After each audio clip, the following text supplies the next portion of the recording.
Bants and Bants. Bants and Bants. All systems go. Bants and Bants. Defiance. Bants and Bants. This rebel has a cause. Bants and Bants. We begin as wanderers, and we are wanderers still.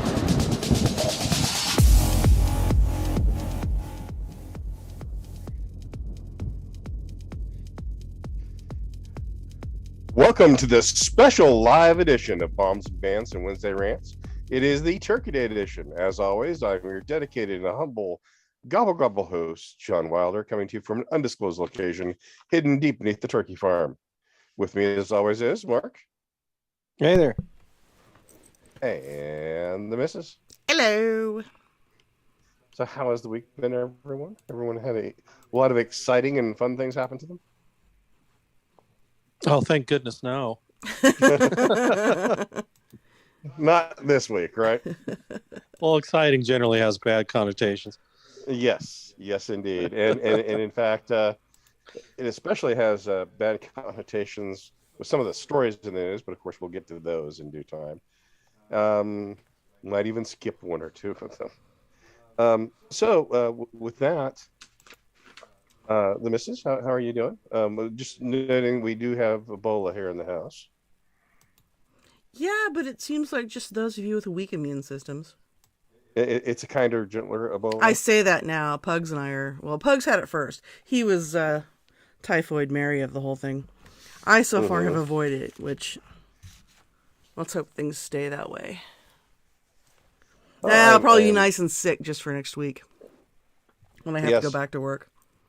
Yes, and fortunately, I've gotten tons and tons of sleep, so life is good there. But again, decongestant, one of my favorite words in the English language. All right, it's almost Thanksgiving Day, and that means all the things that go with it, like the president's annual pardoning of turkey. Pardon me. I'm sorry. Excuse me. Pardon me. Beg your pardon. Pardon me.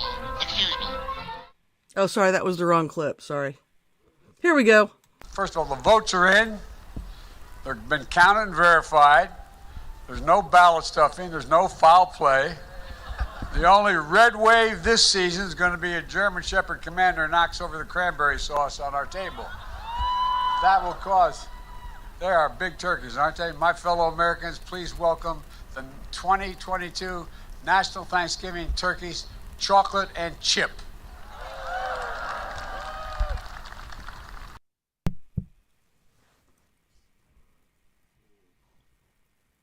I see you were kind and left off some of the things that he said in the middle. He got rather muddled in that entire little exchange, did he not? I'm shocked. Yes, shocked. But nice that he could use a holiday to bring the country together like that. Yeah, no red wave. Yeah, it's cute. Yep. Yeah, we just have to go out and make everything political. But again, that's our job, though, isn't it? Not this week. Mark. Well, did you pardon a turkey, Mark, or are you ready to start with the I almost said something I shouldn't. With the final roast. Oh, yes, we're gonna have the roast turkey. No pardon from me. No pardon here either. It will be again. Last year, I gotta say, I did a wonderful job of cooking the turkey. If he does say so himself. I cooked it upside down, right? And so, yeah, again, this is, and so when I thought you planned to cook it upside down because that was supposed to make it juicier or something like that. That was why I told you after I had already put it in, after 3 hours when I realized it was in upside down on accident. Hey, I read this article that says if you put it in upside down, it's tastier. So when I cut into the turkey breasts, it did last year. It just popped open exactly like a Christmas Vacation.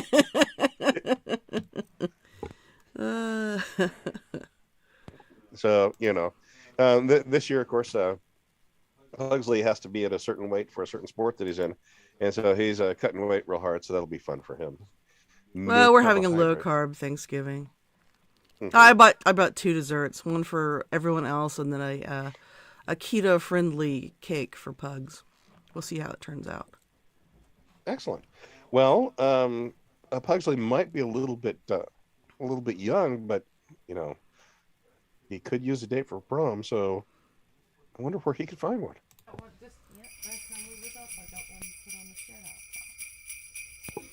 That was your cue. Hey, Sue. Got any big plans for the holidays? Oh, you know me, Mary. I'll probably just hunker down the old bunker and enjoy some box wine with my dogs. Are you still wasting your time with online dating? Wasting my time is right. I keep looking for a man who's got a 44 Magnum, but all I manage to find are ones who have a snub-nosed 38. Have you tried preppersonly.com? Preppersonly.com? What's that? It's the dating website for preppers, survivalists, and good old warlords to be. You won't find any soy latte drinking, pop gun toting, 22 short rimfires there. Just real men, high caliber men who tote the large calibers, if you know what I mean. Sure sounds like just what I need under my Christmas tree, and I won't even have to worry about using the trap door this time. Preppersonly.com. Future victims just don't get it. You don't have to be lonely at preppersonly.com.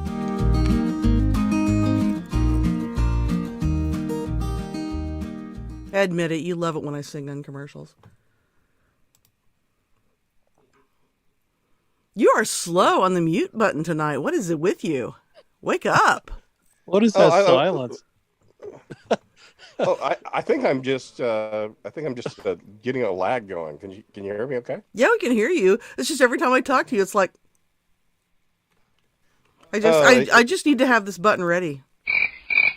It does tell me that I have system resource issues. So you would say that's a normal thing, but I assure you, it's not normal that I have system resource issues. It's gotta be. Okay. It's gotta be your laptop because we're using the same internet. So Yep. I don't seem to be lagging. I wonder if that's what Biden hears in his head every time he tries to speak. 3.5 seconds of silence. He's got his own... System resource issues. What now? All right, fine. But if you like cute turkeys and are not inclined to eat them, a California-based farm, where else, called the Gentle Barn, wants to invite you to a Thanksgiving Day turkey cuddle. Here's Christine Weinhold of the Gentle Barn's Dittmer, Missouri location. The Gentle Barn is a national nonprofit organization that rescues severely abused, neglected, and unwanted farmed animals. We provide them with sanctuary for the rest of their lives, and then we work with them to bring comfort and healing to people. The female turkeys love to cuddle and form close relationships. Our turkey specifically, we have a turkey that loves to be held and sit in your lap, so they really enjoy all of the attention. Wow. Turkeys are affectionate, the Gentle Barn insists.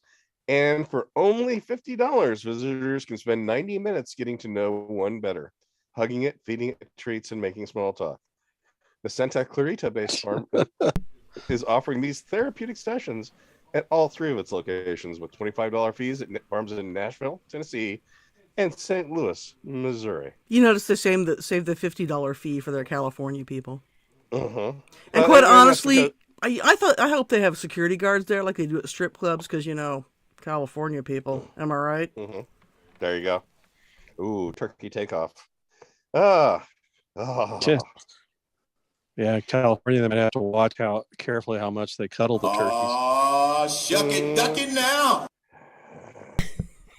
I believe that they had a proposition that makes that completely legal now. Oh my! I'm sure. What? I wonder what. Anyway, I'll leave it there.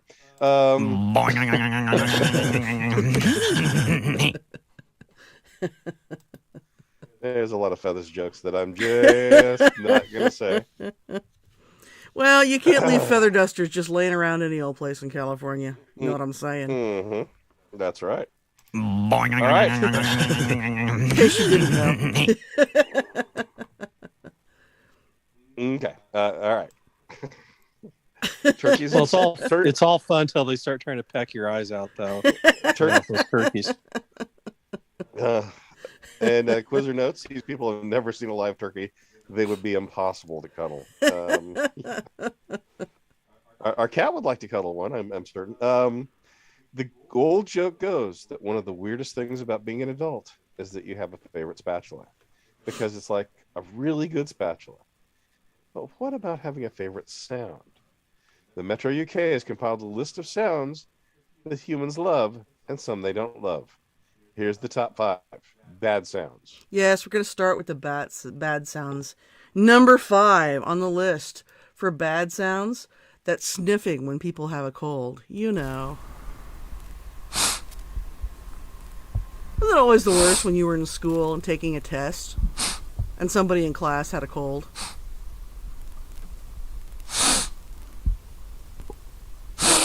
Made you want to throw a giant turkey at them. Are you sure that's not President Zelensky? It might be President Biden, too. No, that'd be his son. Well, no, just Biden around, that'd be Biden around 10-year-old girls, yeah. Young girls. Number 4 on the list. Slurping. Who doesn't love that sound? That sounds like a chainsaw. That's a serious deep inhalation slurp there. And unless you had a slurp fetish, I can't see anyone making that particular sound. Oh. You know, the funny thing is, in some cultures, though, you're supposed to slurp like your food or drink to express how much you are enjoying it. Right. Yeah. Maybe this is just Americans and Brits. This is colonization by saying that is a bad sound. Well, and you know, imperialism, Western imperialism. That's it. I call it out. That's a little bit later. That'll be one of our Think Real Fast stories. But you're exactly right. So, how does rubbing turkey grease on my chest? How does that count? I think that's. I guess that's. Does it really make a sound though? I mean, it's probably sounds like I don't know, like a sandpaper rubbing your abrasive chest hair. I guess that's again no answer there. I was slow on the crickets button. Oh, next number 3 on the list. Thanks for the image, guys. I'm going to be poking my mind's eye out. You'll be making a trip to the turkey farm. Number 3 on the list. Sounds of Casa de Wilder. Except I don't make that sound anymore. I don't make that sound anymore because I have the CPAP. Now I sound a lot more like Darth Vader. You're like our little cat who, when he was a baby, used to poop on himself, and we called him the blank kitty. The 2 words rhyme. Mm-hmm. Yeah. And I don't do that no more. No, still a blank kitty. So an awful cat. Yeah. Next is Numero 2, the penultimate worst sound. That's an awful lot of these are mouth sounds. Although I hear that there's like some sort of there's like people who fetishize this. Oh, absolutely. Apparently there are entire videos that you can get on YouTube that have nothing but slurping and loud chewing and wet, sloppy noises for like 90 minutes at a time. Where do you think I found these sounds? Oh, that's even creepier. And as a radio person, it's really hard to hear people who make noises. Yeah. And anyone on that list is probably also on the Ted Bundy list. I mean, I would think. Okay, Yeah. Take us All to the right. number 1. Our number 1, and this sound clip is very short because this is absolutely the worst one on the list. It's nails on a chalkboard. And we won't even bother to ever play that again. See, and that one doesn't bother me so much, and I'll tell you why. Because I learned to like to do it because it drove other people nuts. So see, you were just like my Spanish teacher in high school. Yeah, but it wears down your nails so horribly fast. Escúchame. Mm. I mean, it's better than an emery board, seriously.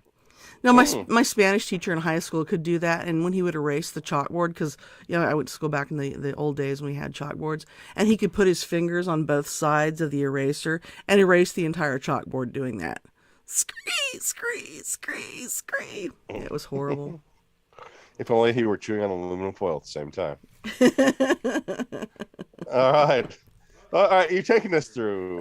Yes, we've survived the bad sounds. And so what? We should have gone good first. Because then you have to end. Then you have to end with the nails on the chalkboard. See, now we get the carrot. We had the stick. Now we get the carrot of the good sounds. Let's start with number 5.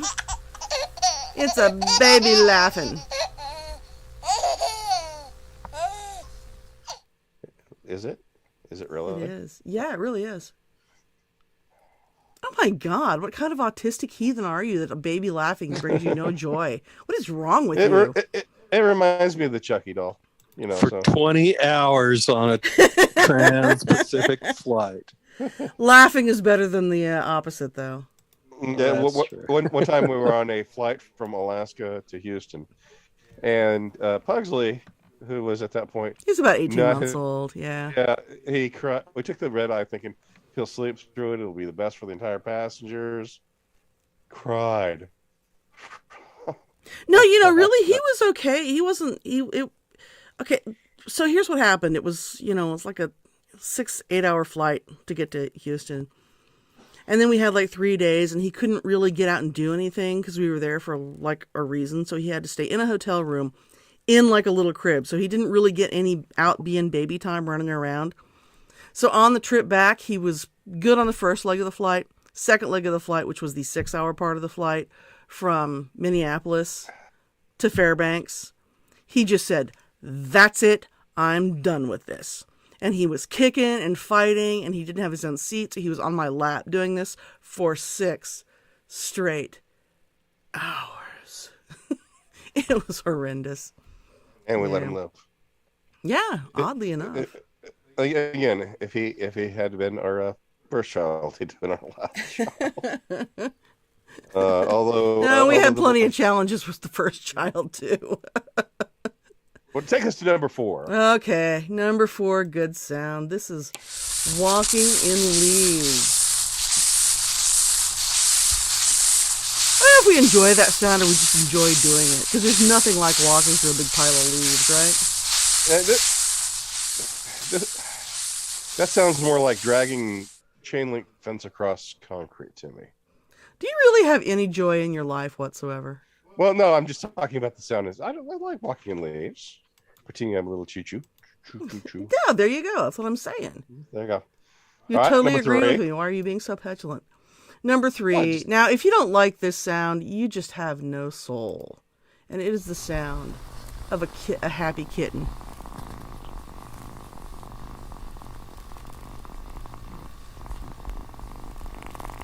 There's nothing nicer than to have a little tiny kitten curl up on your chest and sleep. Man, that'll put you out.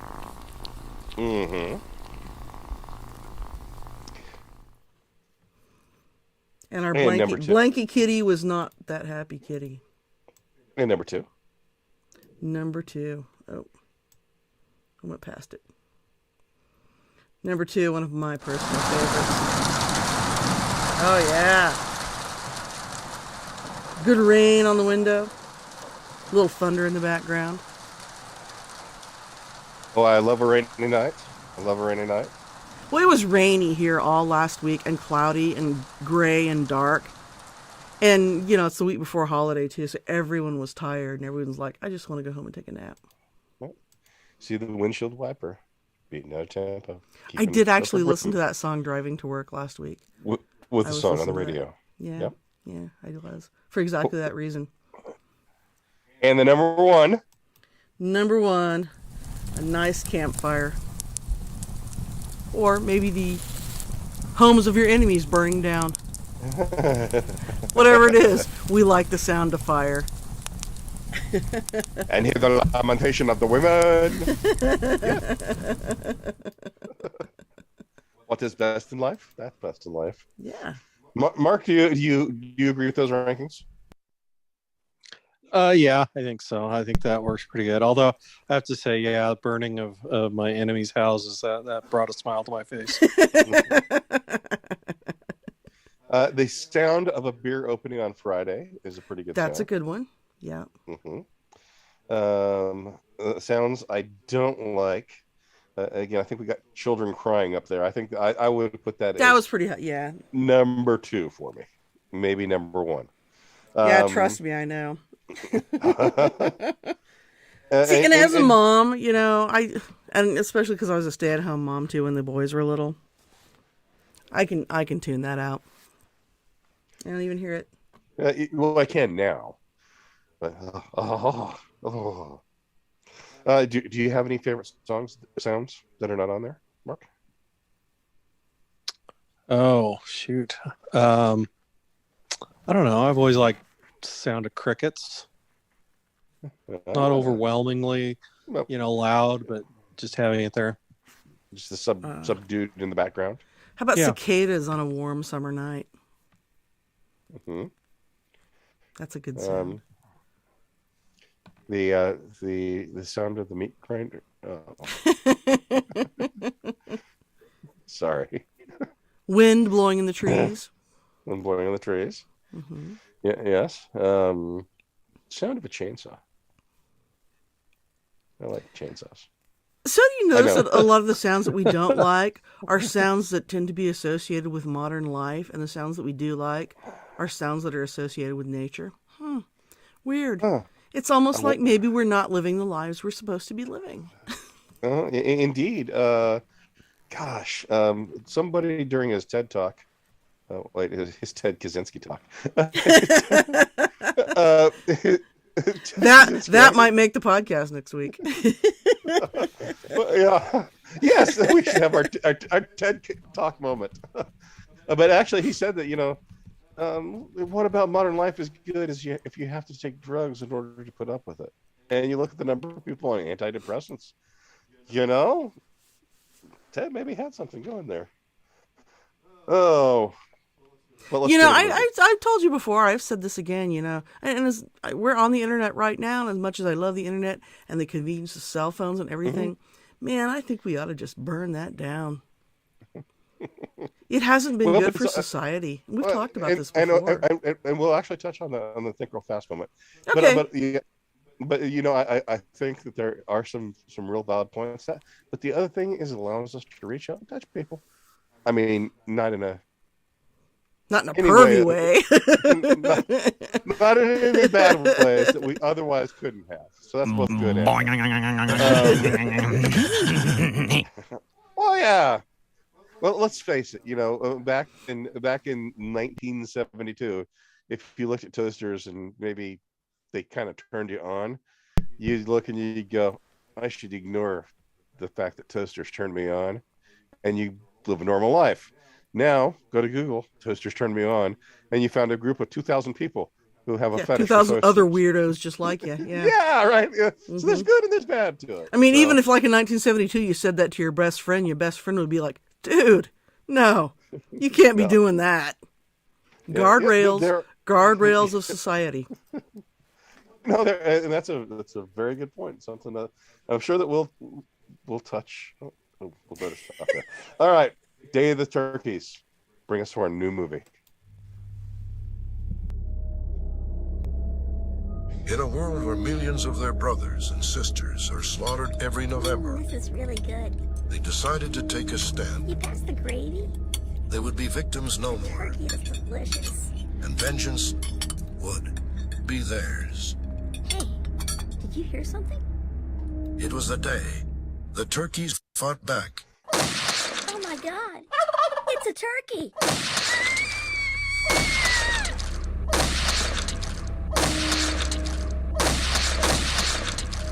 Day of the Turkeys, Rated D for delicious. Mashed potatoes and gravy suggested. Looks delicious. A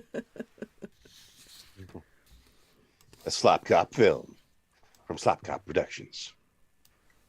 A subsidiary of SlapCop Industries. Yes, indeed. But now we're into Think Real Fast. And we can spend a little bit more time on Think Real Fast. And I'm going to start with the CDC. And we're going to have to be very careful with what we're talking about here. The CDC vaccine records are now available. There's a group called ICanDecide.org. It's spelled ICanDecide.org. And they have successfully sued the CDC. And now there are 10 million records available on their website for issues that people have had with all sorts of vaccines. So just letting you know that. Because for some reason the CDC wanted to keep that private. Weird. Yeah. Crazy. Oh. And in a related note, vaccinated are now majority of the sufferers and people who die from the unknown disease of unspecified origin. Coronavirus! Coronavirus! I'm sorry, you can't keep Dr. Cardi down. She hears the story and she barges right in. She's a giver, a healer. So keeping in mind the YouTube bannination for anything talking about certain topics, Mark, do you think you have anything to add to that one? They're safe and effective. You're safe and effective. Safe and effective. Just like river water in your shoes. Mm-hmm. And certainly there is no one who dies suddenly. And that's no one does. So anyway. Absolutely not. Yeah. Safe and effective. And now, just because the CDC has warnings now about myocarditis, that's nothing. Just ignore it. Nothing to be worried about. Safe and effective. But and we must relate that is from the CDC, and not it's their own website. So is the CDC going to ban themselves from their own website? Keep in mind these trigger happy people. It's the government we're talking about. Truth changes by the afternoon, right? That's true. Admit. All right, so Russia. I support the current thing. Yes. Well, speaking of the current thing, Russia, are they done? Or are they preparing for a Stalingrad offensive, winter offensive, Mark? I think the Russians are planning a Stalingrad type offensive, but except that the Russians are going to be taking the role of the Nazis as far as their performance and outcome. Again, when you said that one word, you meant that very popular German party headed by an Austrian, right? I meant the German forces in World War II. Yes. The roles are going to be reversed. The Russians are going to be as effective as the Germans were in World War II at Stalingrad, and the Ukrainians are going to come across as the Russians did in World War II. If that makes sense. The missus, your thought? See, I with all the other logistical problems, I don't see Russia actually being prepared to fight in the winter. Let me put it that way. The missus? That makes sense to me. And if it turns out the way it did in World War II, I guess good for the Ukrainians for winning, but we know what the casualty rate was in that battle.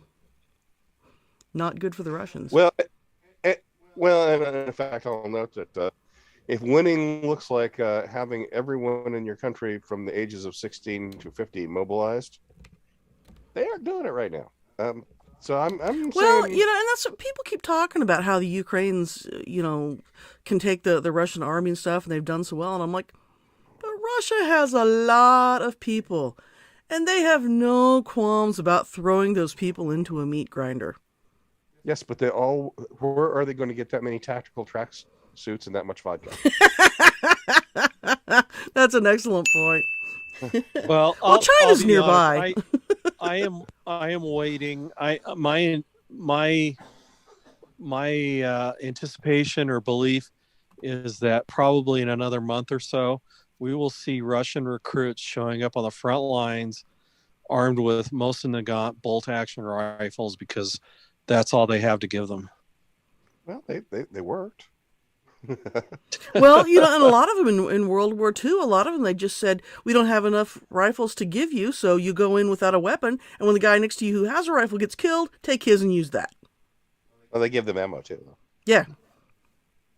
You know, Russia's having horrible logistics. I'm not sure that there's a win for anybody. Right now, if I were to have to pick somebody, I would have to say that the Russians are tactically, they've taken a lot of land that they have kept. They've lost a lot. But yet, in the end, it's like wrestling with a pig. Wait, no. Wrestling with a turkey. My analogy died. So let's go to Well, yeah, and just one more thing on that before we get to Elon. Okay.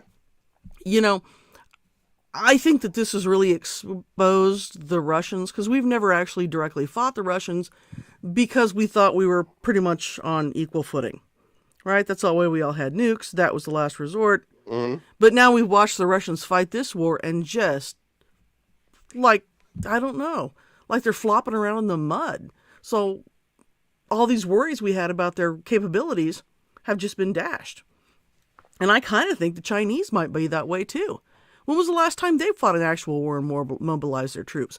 There is one advantage to being at constant war like we have been in the United States, is that our troops have good practice. The last war that the Chinese won was against the Chinese. To be clear, the Chinese defeated the Chinese in the revolution. And to also be fair, that's the last war the French won, right? Against the French. But let me continue. And I guess they did do okay in World War One. But looking at the Chinese and their combat efficiency, I think they might do pretty well against the Chinese. But the Chinese aren't going to fight a stand-up war. We could talk for 2 hours on this. Let's move to Elon. Okay. This is a tweet from Elon Musk. This happened today, 2 hours ago. The more I learn, the worse it gets. The world should know the truth of what has been happening at Twitter. Transparency will earn the trust of the people. Mark, what did he mean? I don't know. Was that the closet full of woke T-shirts? No, and it's also already come out that the people who worked at Twitter were being bribed in order to give blue check marks out to journalists and people that wanted them. So, what do you think he meant, the missus?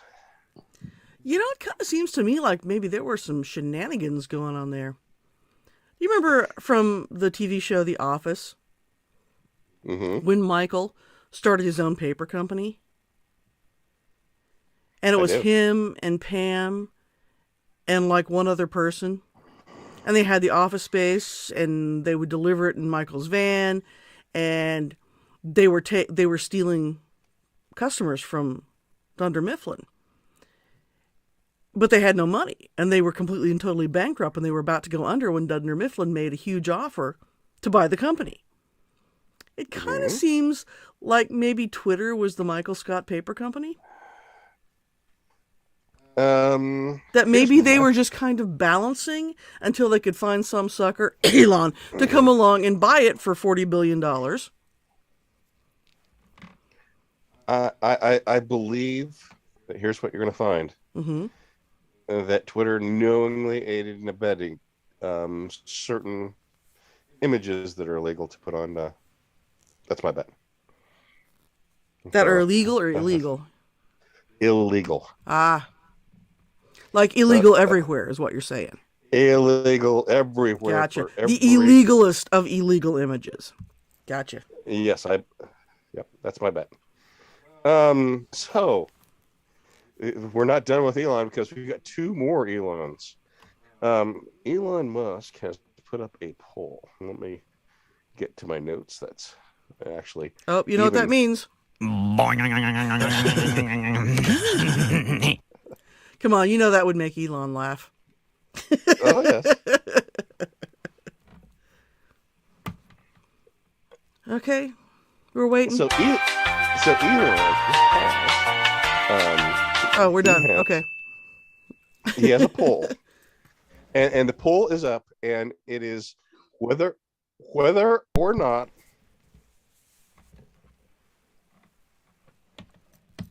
can you not hear me? I can hear you. Okay. Elon Musk has a poll up to unban everyone who hasn't broken the law or spammed. So he is getting ready to unban everyone who is banned who didn't violate the law or act in spamming. It means everyone. So if people were banned for saying words people don't like, he's getting ready to unban them all if the poll comes out the right way. And the people on the left are incensed because they're not happy with the way that things are going right now. And I'll give you this is from someone named Tom Coates. But I'm sorry, but I spent years reporting people for actual daily hate speech. Very few of them get banned. Those that do are just blanking awful. This is a proposal to drive women, yada, yada, yada, yada, and yada, yada community off the site and fill it full of Germans from 1933. So there you go. The left is unhappy about that. Your thoughts, Mark? Why does the left hate Germans so much? They think you should punch them. Germans? Germans from 1933. Are they going to turn on the Dutch next? Well, that's different. It's the Dutch. Who likes the Dutch? I don't hate the Dutch. I love the Dutch. I hold them to a higher standard. I'll wait till they turn on the French. So, your thoughts, Mark? Unban or keep them banned? I unban it. I mean, Twitter's for adults. I mean, people have to act like adults. These bans, all it does is make the public square into something for children. That's what it never was intended to be. Okay. The missus? Yeah, I agree. You know, you and I had this conversation a long time ago when T-Bone was little and I went back to radio and I was doing a morning show. And you said something to me about the air name that was given to me by our listeners, which was Mona Littlemore. And you kind of were giving me what's that? Oh, I was going to say, I mean, if Musk really wants to irritate the left, actually, this would almost be a de facto ban on most of the people on the left, would be to prohibit people from using obscenities. So here's my take on it. You ready? My take on it is this. The people on the left don't like it because they've had the rules in their favor and they do the exact same thing. They're just never called on. Yeah, that's exactly true. All right. I don't even understand why people on the left are quitting because they're so incensed about. I don't get what they're so pissed at Elon for. This is the next one. Trent Reznor and Jack White both quit Twitter. My question, Mark, is it like a petting zoo where Elon is charging the animals to be petted?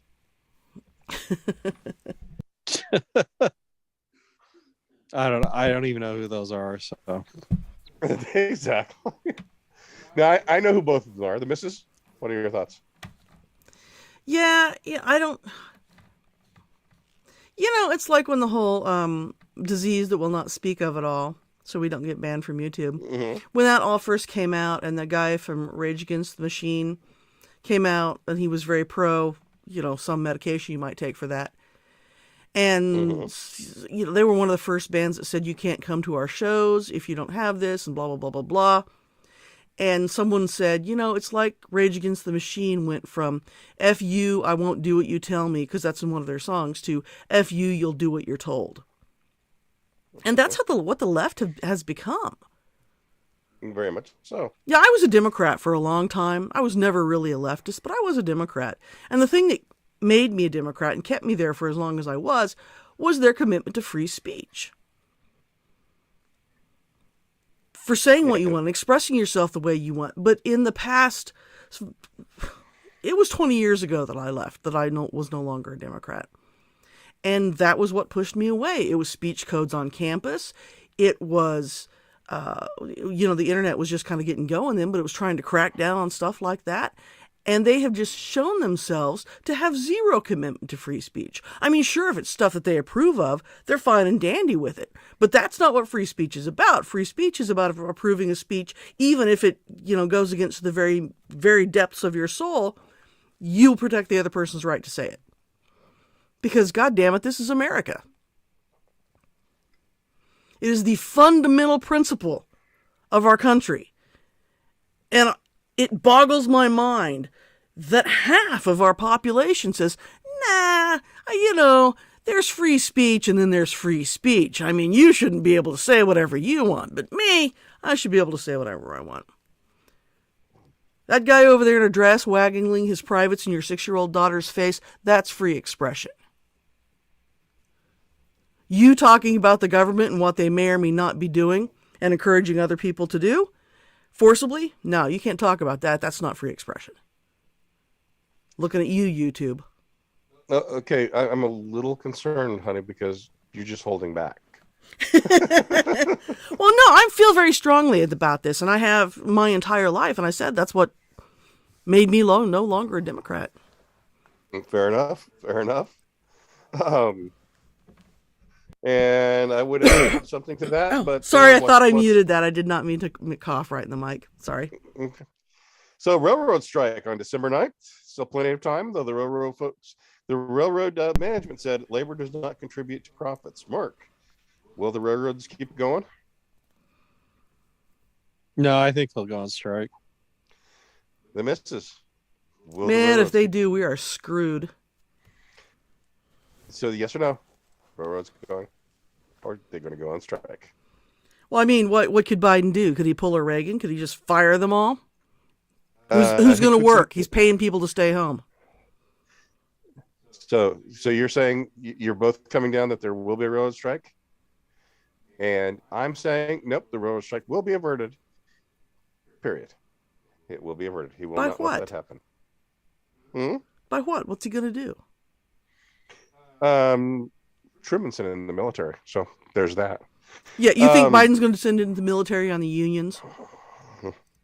Brazil, is there a coup? You're just going to skip the fact that I said that?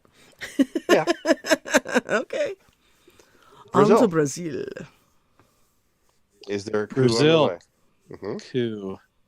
Well, I guess it just depends on whether you think the election down there was legitimate or not.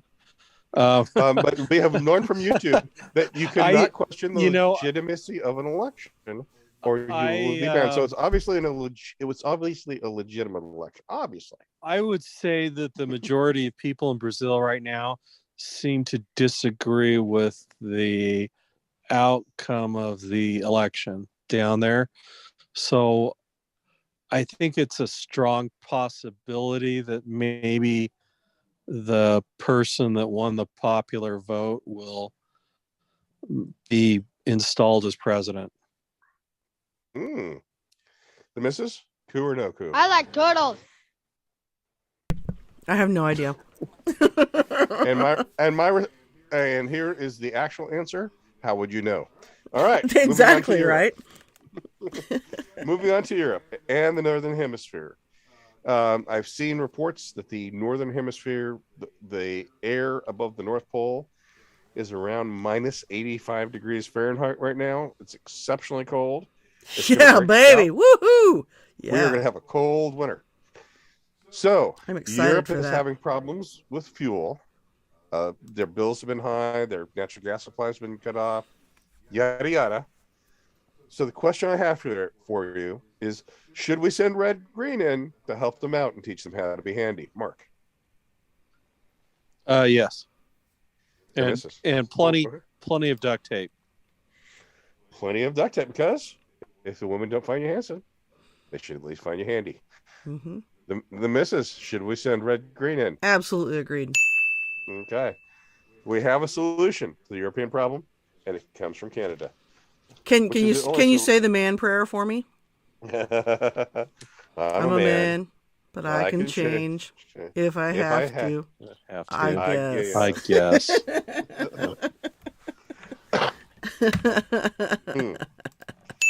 All right. So we have the man show. The man show. That's a completely different thing. The red green show. We should have said him red green. Nah, the missus puts her foot down when it comes to girls on trampolines. That's a bummer. Okay. All right. That has been, I could probably go on for another 10 minutes, but you know what? I think I say this every week that we need like a sounder or something for this bit. It is a Thanksgiving week, and so we have a couple of people to be thankful for. And Mark yes. get to vote on who the hero of the week should be. I think these guys are both heroes, so. Yeah, well, we have to pick one. I don't find that necessarily so. But if you feel you want to, you can. It is a competition. This is America. Okay, you're right. You're right. Okay, well, here we go. All right. Hero of the week time. First of all, we have from Colorado Springs, Colorado, Richard Fierro. Richard Fierro is a 45-year-old Army vet. Went to a little place in Colorado Springs on Saturday night called Club Q with his wife, Jess, their daughter, Cassie, and their daughter's boyfriend, Raymond Vance. The group went out to celebrate a friend's birthday, then would go to dancing and catch the drag show. So according to officials at Club Q, alleged gunman Anderson Lee Aldrich entered the facility wearing body armor and opened fire using his AR-15 style rifle, whatever that means. Witnesses say he was also carrying a pistol. 19 people. Not he, they, right. or them. Right. 19 people were wounded in the attack and 5 people were killed. And unfortunately, one of those people were killed were Cassie Fierro's boyfriend, Raymond Vance. Did not make it out. Eventually, the shooter turned away from the dance floor and headed toward the patio where Mr. Fierro and his family were hiding. Richard Fierro jumped on the shooter's back and knocked him to the floor. Fierro said, "I wasn't thinking. I just ran over there and got him. I got to get this guy. He's going to kill my kid. He's going to kill my wife." Fierro recounted how he and a fellow club attendee were able to overpower the shooter and separate the man from his weapon. Fierro said, "I grabbed him by the back of his little cheap-ass armor thing and pulled him down. I said, 'Move the AR, get the AR away from him,' and the kid did it." Mr. Fierro served 3 combat tours in Iraq and 1 in Afghanistan, and he was awarded 2 Bronze Stars. Fierro, however, says he is not a hero. He says, "I don't ever want to do this," talking about his combat skills. "I was done doing this stuff. It was too much," he said. "It lives in you. If you actually do this stuff, it's in you. I'm not a G.I. Joe. I'm just a normal guy." So there's our hero number 1. Number 1? Yep. Mm-hmm. Do you want to introduce the next guy? No, please do. Okay. You go for it. Okay, our next contestant is Adam Brown of Hot Springs, Arkansas. Mr. Brown, in his early 20s, he kind of had a rough time in high school. He stole to support his meth and cocaine habit. Eventually, he did clean up his act and convinced the Navy to waive his shaky record, and he joined the SEALs. In battle, he lost vision in his right eye. His right hand was crushed in a Humvee accident, so he learned to shoot with his left hand. By 33, he had arthritis, a bad back, a broken leg, and surgery on both ankles to offset years of abuse and trauma to his body. But nothing could stop him from going after the bad guys while he served his country as part of the Navy SEALs. He was part of SEAL Team 6. He was unfortunately killed in Afghanistan in 2010 at the age of 36. This week, Adam Brown's daughter, Savannah, now a junior at the University of Arkansas Honors College, is thanking the Special Operations Warrior Foundation for allowing her to go to college completely free of warrior finances. She says of her father, "He was my best friend, and although I didn't get to see him very often, when he was home he made sure to show me how much he loved and cared for me. My favorite memory that I have with him is our last daddy-daughter date we had before he passed. I had begged him to let me get my ears pierced, and even though he didn't want me to grow up, he told me he would take me because he wanted to be the one who was there when I got them done. My father was one of the most selfless, charismatic, and determined people I know, and I can say without a doubt that giving his life for his country is something he was proud to do." Adam Brown. Dang, that's a lot of heroes. I know, right? That's what I'm saying. How can you choose between those two guys, man? Well, it's not just those two. It's also the Navy SEALs who pitched in to make sure that young daughter Brown went to college and didn't pay a dime. Mm-hmm. Stepping up and taking care of their father. Yep. Their brother in arms, her father. Okay, we don't have to pick unless Mark really wants to. No, those guys are both heroes because that guy probably saved a lot of lives of his fellow SEALs, and Richard Fierro certainly saved lives of a lot of people who were in that club that night on Saturday night. Yep. So a lot of people are alive thanks to those two guys. Mark, do we have to vote? No. I'm with you. All right. Don't make it so difficult next time. Throw in somebody awful. Well, that's the point. It's not a contest. They're both heroes. Okay. And of things we should be thinking about and be thankful for this Thanksgiving, I think the fact that we have the privilege of walking the earth with men like that, one of those things. And on that note, I think that's a perfect time to go and prepare for the turkey and whatnot. From everyone here at Bombs and Bants, we are wishing you a wonderful and happy Thanksgiving, and hope everything goes well for you and yours. And remember, if you're alone this Thanksgiving, don't forget to reach out because your friends might need chairs. Mark? Happy Thanksgiving, everyone. Happy Thanksgiving, y'all. We'll be back next week with more shenanigans. Y'all come back now, you hear?